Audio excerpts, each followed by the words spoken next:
Good evening, ladies and gents. I'm going to be watching a video called 5 Reasons You Shouldn't Mess with the USA. Listen, I already know you shouldn't, because they will whip an ass. They will bend you over and spank you. I'm going to do that to you also if you do not subscribe and like this video.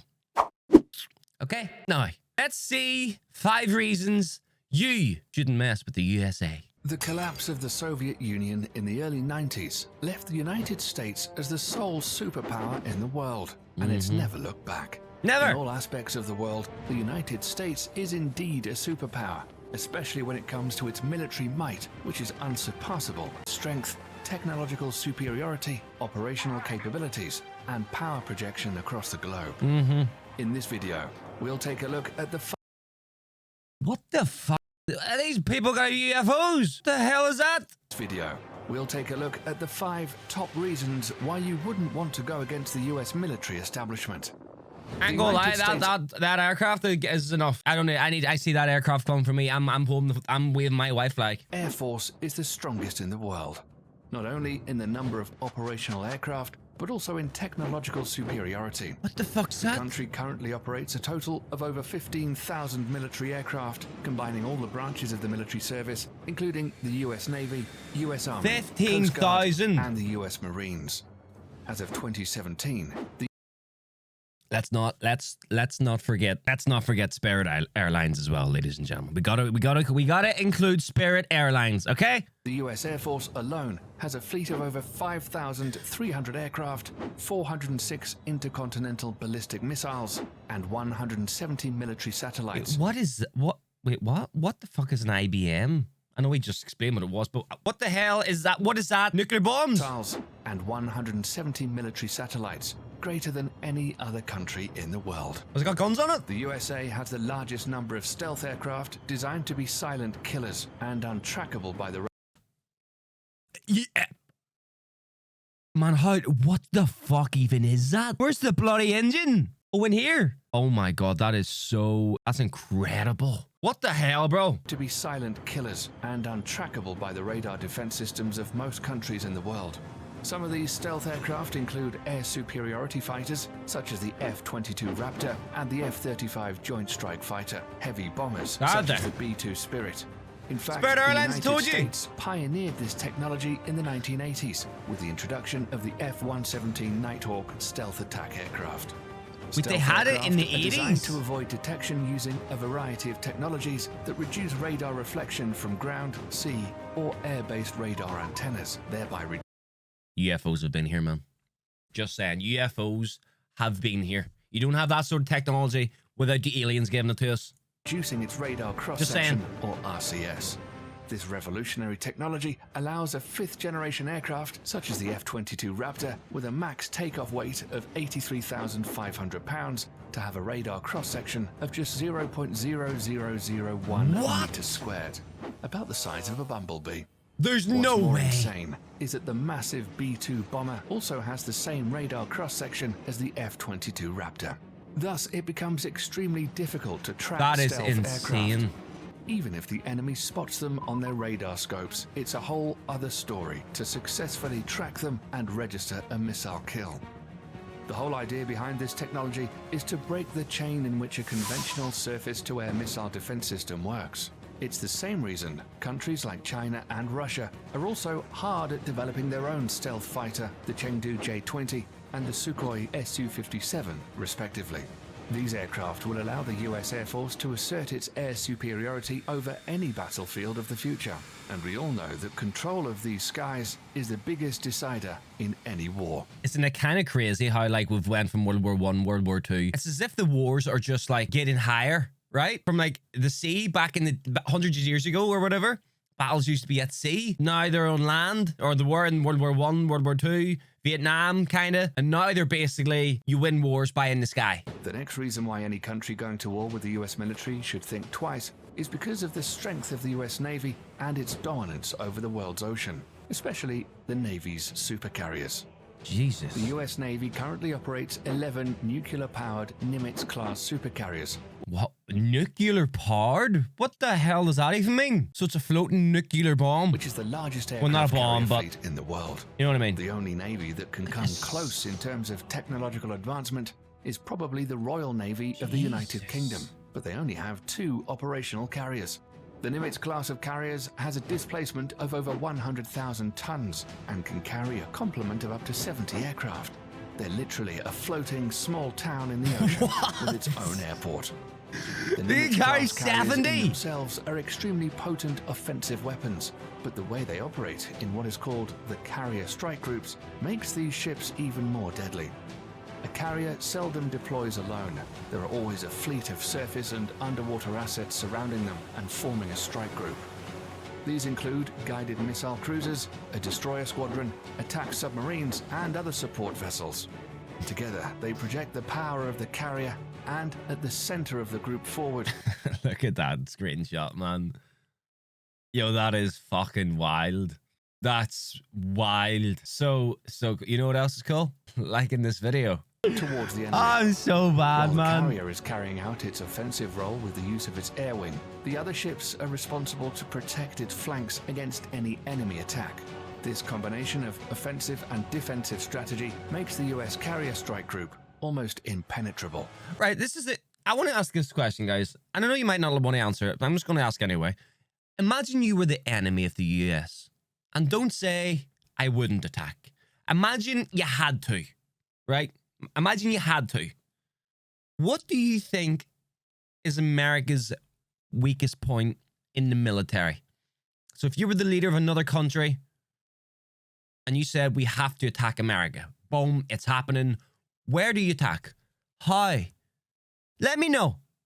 Because I don't fucking know. The United States Navy maintains 9 such carrier strike groups, 8 of which are based in the United States and 1 that's forward deployed to Japan. For over 50 years, this has been the principal element of US power protection, and the Nimitz class of supercarriers are at the center of it all. Despite this, the US is currently in the process of developing a new class of carriers called the Gerald R. Ford class, Big Gerald. intended to replace the Nimitz class ships. This new supercarrier will be even more technologically advanced and is expected to continue US dominance of the oceans well into the Good late 21st God. century. The third reason why you shouldn't fight the US military is their massive stockpile of nuclear and conventional intercontinental ballistic missiles, Oh, IBM? or ICBMs. Okay. The ICBM plays the role of the land leg in the US nuclear triad, along with the Trident Jesus. submarine-launched ballistic missile, SLBM, and nuclear warheads carried on long-range strategic bombers. ICBMs are launched from ground-based missile silos, achieving high suborbital spaceflight, approximately 1,000 miles above the surface of the Earth. The body of the What? missile then separates from the warhead, which re-enters the 1,000 atmosphere miles? and free falls to the assigned Just target near to the at moon. hypersonic speeds. The US military currently operates 400 ICBMs from its base in Wyoming, Montana, and North Dakota. The LGM-30G Minuteman III is the only type of ICBM that is currently operational in the US. The Minuteman III family of ICBMs were first developed in the 1960s as a response to the Soviet nuclear threat. Throughout the Cold War and beyond, these missiles have undergone constant modernization. In the last decade alone, the US military has undertaken $7 billion worth of upgrades.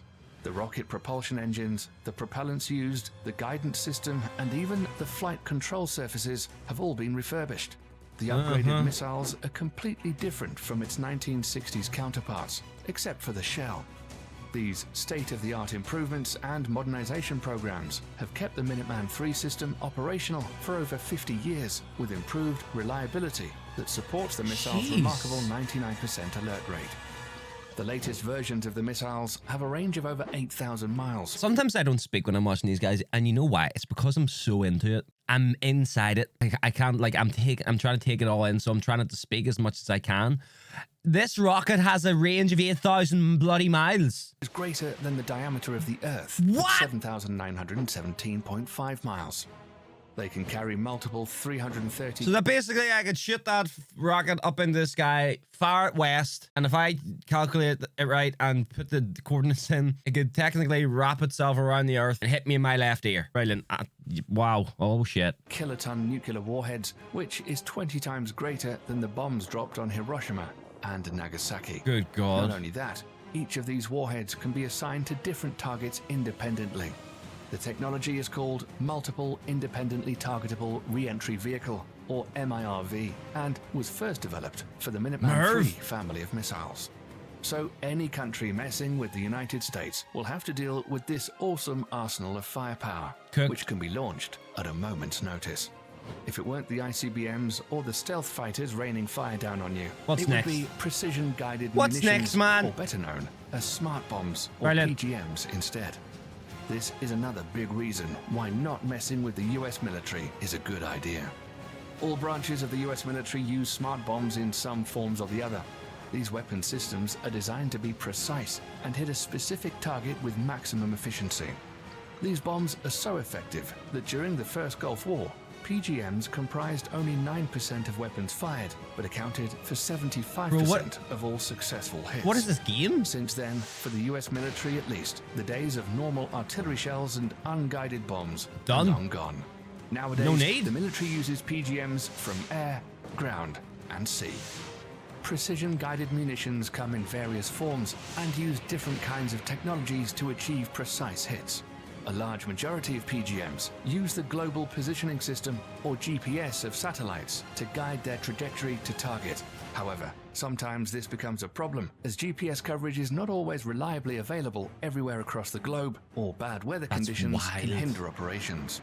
Thus, the Office of Naval Research, the Naval Surface Warfare Center, and the Army Research Laboratory You know, very soon, in the near future, all wars that happen is just going to be somebody on their laptop, man. It's going to be one person, maybe a couple of people just doing this, aiming their guns with their mouse like a fucking Call of Duty, like a Call of Duty video game. That's the way it's going to be. Wars are not going to be fought by men and women anymore. have all coordinated to develop the first ever artillery-fired smart munition that will not use GPS guidance.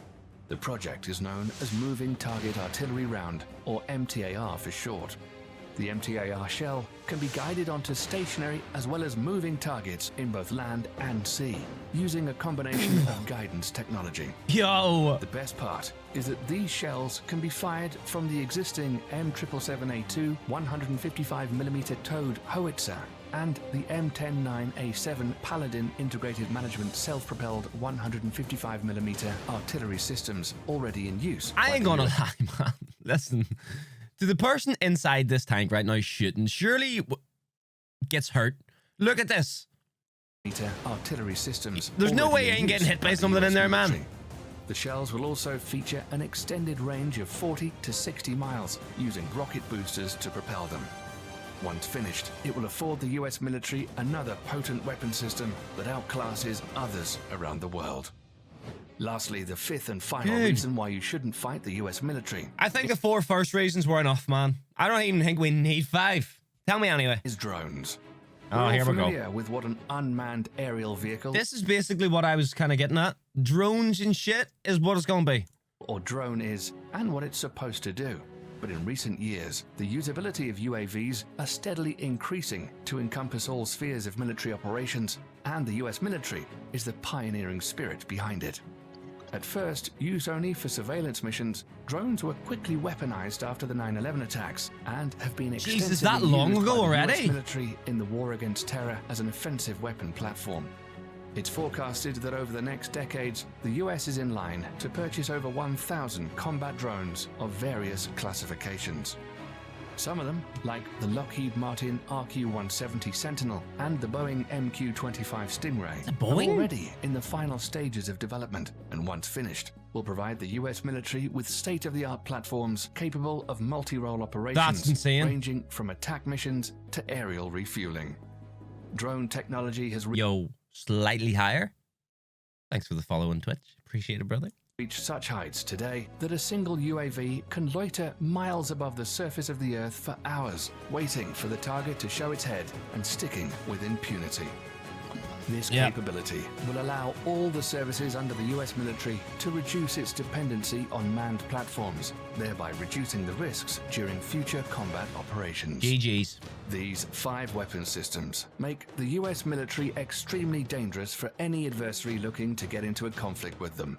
In a conventional warfare setting, it's almost impossible to beat the US military machine. That's why modern enemies of the United States are employing more and more asymmetric warfare strategies against the mighty US military.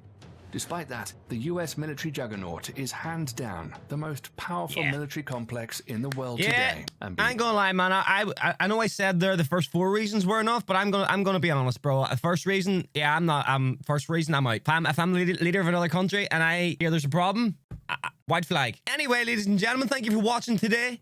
I appreciate it a lot. Hope you guys have a great day. Whatever you guys are up to. Remember, before you go, like and subscribe. I'd appreciate it. Someone follows over on the Twitch. I'm live every Friday, Sunday, Wednesday. Hope to see you guys there. Anyway, either way, thank you.